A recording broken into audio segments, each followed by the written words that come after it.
अस्सलाम वालेकुम and welcome back. तो कैसे हैं सभी?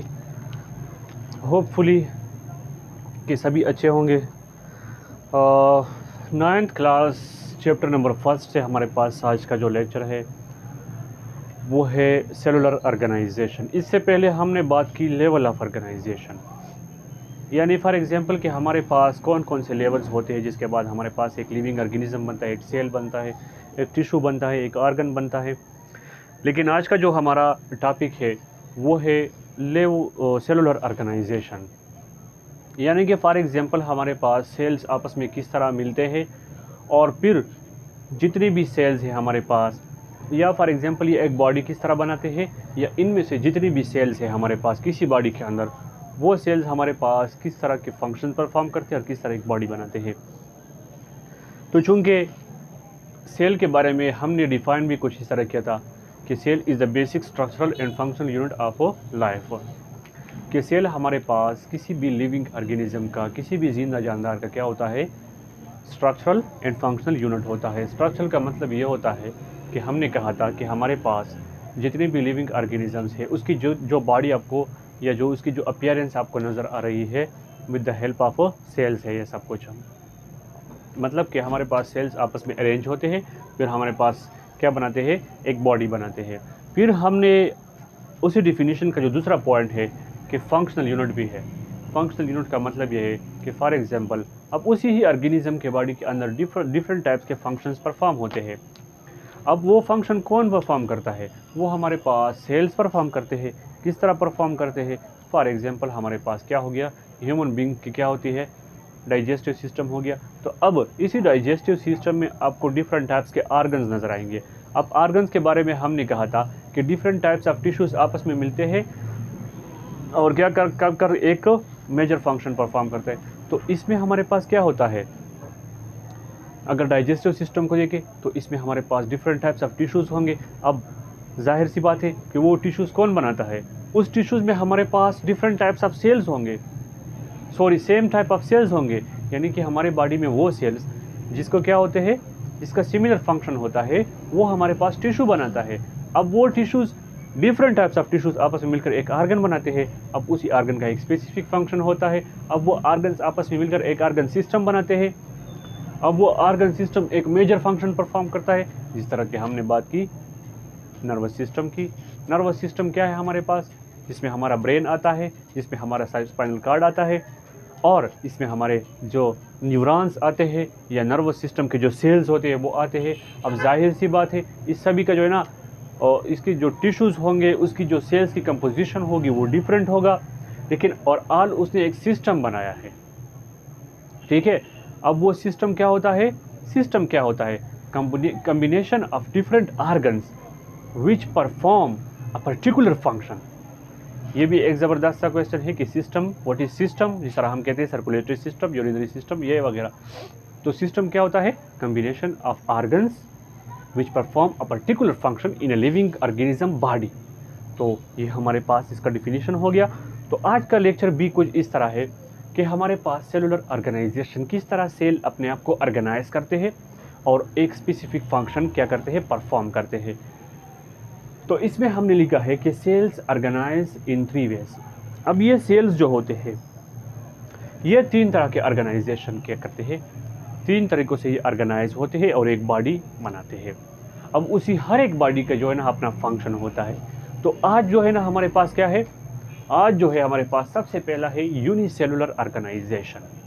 यूनिसेलुलर ऑर्गेनाइजेशन, इसका हम इतना डिटेल नहीं दे सकते 9th के लेवल पर। अब यूनि का मतलब होता है सिंगल, और सेलुलर का मतलब आप जानते हैं कि इसमें हमारे पास एक सेल होता है। अब ऐसे ऑर्गेनिजम्स, अगर हम इसके ऊपर क्या करें, गौर करें, तो ये हमारे पास ऐसे ऑर्गेनिजम्स है, ऐसे जानदार है जिसमें जो उसकी बॉडी होती है वो सिर्फ एक सेल से मिलकर बनती है। अब उसका एक ही सेल जो होता है, वही सेल हमारे पास डिफरेंट टाइप्स के फंक्शन परफॉर्म करते हैं जो उसकी ज़िंदगी के लिए ज़रूरी होती है। यानी हमारे पास it is a type of cellular organization in which a single cell हमारे पास क्या करता है, perform different types of functions which are necessary for life. अब याद करें, कि हमारे पास, ध्यान से अगर हम इस चीज़ के ऊपर गौर करें तो इसका जो कॉमन एग्जांपल है हमारे पास अमीबा हो गया, पैरामीशियम हो गया, ये हमारे पास सिंगल सेल है। अब उसकी जो सेल होती है उसके अंदर डिफरेंट टाइप्स हमारे पास, आप ये कहें कि ऑर्गेनेल टाइप स्ट्रक्चर्स होते हैं, यानी सब सेलुलर स्ट्रक्चर होते हैं। उसका हर एक का अपना फंक्शन होता है। तो वो जिसमें उसमें कुछ ऐसे होते हैं जो रिप्रोडक्शन करते हैं, फॉर एग्जांपल डिवीज़न करते हैं, ठीक है, और नंबरिंग इंक्रीज़ करते हैं। कुछ ऐसे होते हैं जो उसकी बॉडी के अंदर जो वेस्ट होती है उसको रिमूव करते हैं। कुछ ऐसे होते हैं जो फूड को स्टोर करते हैं और एट्सेट्रा। तो हमारे पास यूनिसेलुलर ऑर्गेनाइजेशन कौन सा है? Unicellular organisms consist of single cell. Unicellular organism हमारे पास वो ऑर्गेनिजम्स है जिसमें सिर्फ और सिर्फ एक खुलिया होता है, एक सेल होता है that performs all the functions necessary for life जो क्या करता है हमारे पास वो सारे फंक्शंस परफॉर्म करते हैं जो कि एक जिंदा जानदार की बका के लिए ज़रूरी होती है। जिस तरह कौन कौन से हमारे पास फंक्शंस होते हैं? न्यूट्रिशन हो गया। न्यूट्रिशन का मतलब ये होता है कि वो किस तरह खुराक लेता है, वो किस तरह खाता है, वो अपना खुराक किस तरह लेता है, किस तरीके से लेता है। इसके बाद है हमारे पास एक्सक्रीशन। एक्सक्रीशन का ये मतलब होता है कि अपनी बॉडी से वेस्ट को किस तरह रिमूव करता है। वेस्ट का मतलब कि इसके बॉडी में कुछ क्या होते हैं, बेकार मादे बन जाते हैं जो इसकी बॉडी के लिए ज़रूरी नहीं होते। अब उसको बॉडी से बाहर निकालना इसके पास सिस्टम तो है नहीं जिस तरह हमारे पास है, एनिमल्स के पास है। तो इसमें हमारे पास वही सिंगल सेल ये सब कुछ करती है। इसके अलावा रिप्रोडक्शन का मतलब होता है अपनी नस्ल को बढ़ाना, अपनी तादाद को बढ़ाना। तो इसका मतलब ये हुआ कि ये ऐसे जानदार है, ऐसे लिविंग ऑर्गेनिजम्स है जिसके बॉडी सिर्फ एक सेल से बनती है और उसका ये जो एक सेल होता है वो different types of function perform करते हैं जो कि ज़िंदगी के लिए ज़रूरी होते हैं। यहाँ पर स्ट्रक्चर के अगर हम बात करें तो ये एक अमीबा है। क्या है हमारे पास? ये हमारे पास एक अमीबा है। अमीबा हमारे पास अगर इसकी स्ट्रक्चर को देखें तो इसके स्ट्रक्चर में ये जो आपको नज़र आते हैं ये स्ट्रक्चर्स, ये इसको हमने नाम दिया है सीडोपोडिया।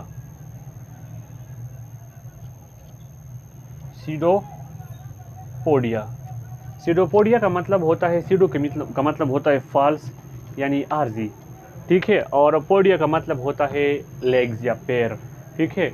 यानी ये इसको किस तरह का फंक्शन परफॉर्म करते हैं, जिस तरह उसके हाथ पैर, ठीक है, इसके ज़रिए ये मूवमेंट करता है, इसके ज़रिए ये शिकार को पकड़ते हैं, ठीक है, किसी प्रे के ऊपर ये अटैक करते हैं। जब फॉर एग्जांपल इसके पास एक फूड पार्टिकल आया, ठीक है, तो ये उसके ऊपर क्या करता है, इसके ज़रिए ये उसको कैप्चर करता है। फॉर एग्जांपल किस तरह वो इसको कैप्चर करता है कि फॉर एग्जांपल ये हमारे पास क्या है, फॉर एग्जांपल ये हमारे पास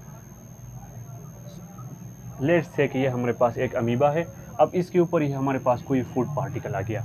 अब वो किस तरह करेगा नेक्स्ट स्टेप में कि ये क्या करता है, इसी फूड पार्टिकल्स के इसके ऊपर ये अपनी सोडियोपोडियो को इस तरह क्या करते हैं, इसके ज़रिए वो उसको घेर लेते हैं और फूड पार्टिकल क्या करते हैं, और नेक्स्ट स्टेप के ऊपर हमारे पास ये क्या करते हैं कि ये इसको अंदर की ओर बॉडी के अंदर लेके आता है। तो इस प्रोसेस को हम कहते हैं फेगोसाइटोसिस, ठीक है। तो ये अपने ये जो सोडियोपोडिया है इसके ज़रिए ये क्या करता है, फूड कैप्चरिंग करता है। तो ये हो गई इसकी जो सोडियोपोडिया है, इसकी जो मूवमेंट के लिए जो इस्तेमाल होती है शिकार के लिए। इसके अंदर हमारे पास इस तरह के कुछ स्ट्रक्चर्स होते हैं। इसको हम क्या नाम देते हैं, इसको हम कहते हैं contractile vacuoles. Contractile vacuole. Contractile vacuole का फंक्शन क्या है, एक्सक्रीशन, यानी इसके बॉडी में जो बेकार मादे बन जाते हैं जो उसके लिए ज़रूरी नहीं है, वो इसको कंट्रैक्टाइल वैक्यूल्स के ज़रिए बॉडी से बाहर निकालते हैं। इसमें जो अगला जो स्ट्रक्चर है ये, इसको हम नाम देते हैं फूड वैक्यूल।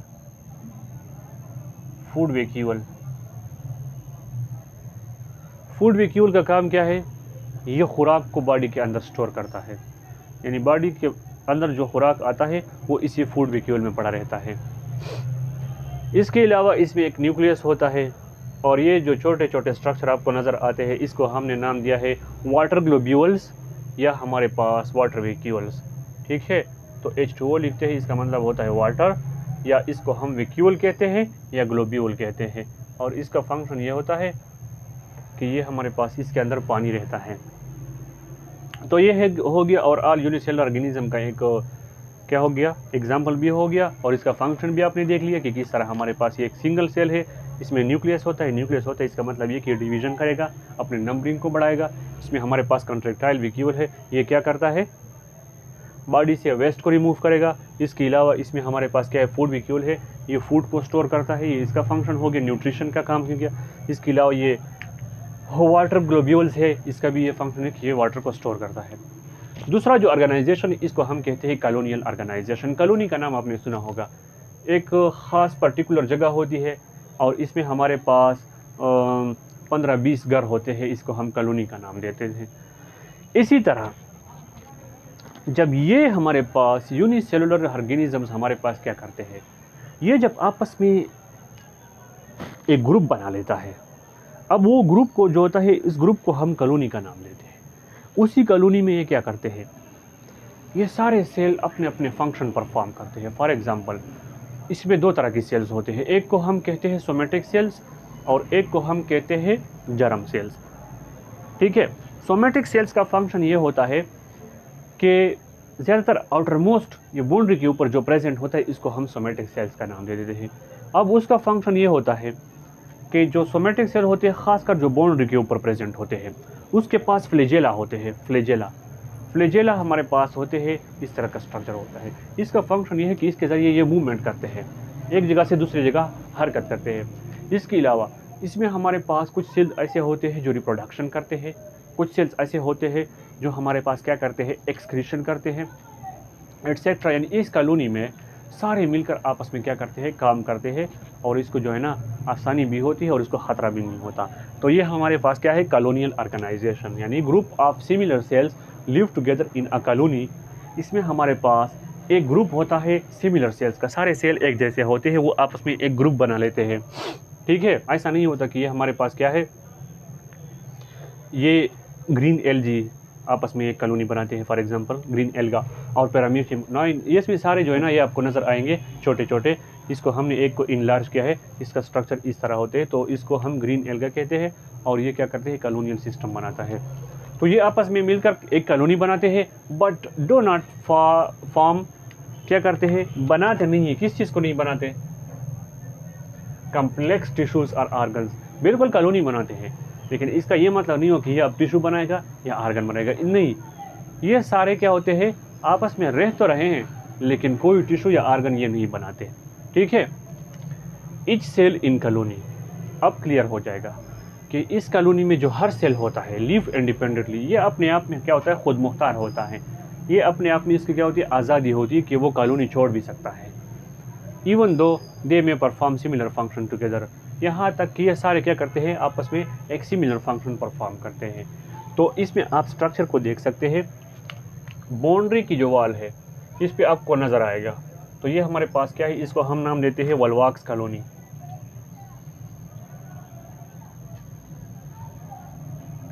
वोल्वाक्स कॉलोनी ये आपको नज़र आएगा। ये कॉलोनी की जो बॉर्डर साइड पर प्रेजेंट है, ये सोमेटिक सेल्स है और वो सेल्स है जिसके साथ फ्लैजेला है। इन स्ट्रक्चर्स को हम नाम देते हैं फ्लैजेला।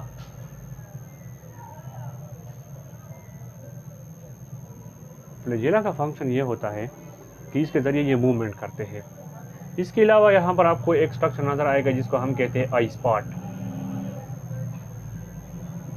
आई स्पॉट का फंक्शन ये होता है कि ये लाइट सेंसिटिव होती है। लाइट सेंसिटिव ये मतलब होता है कि जब रोशनी को देखता है तो इस तरफ ये मूव करता है, उस तरफ ये जाता है। क्यों जाता है, उसके पास क्या है, क्लोरोप्लास्ट है, फोटोसिंथेसिस भी कर सकता है।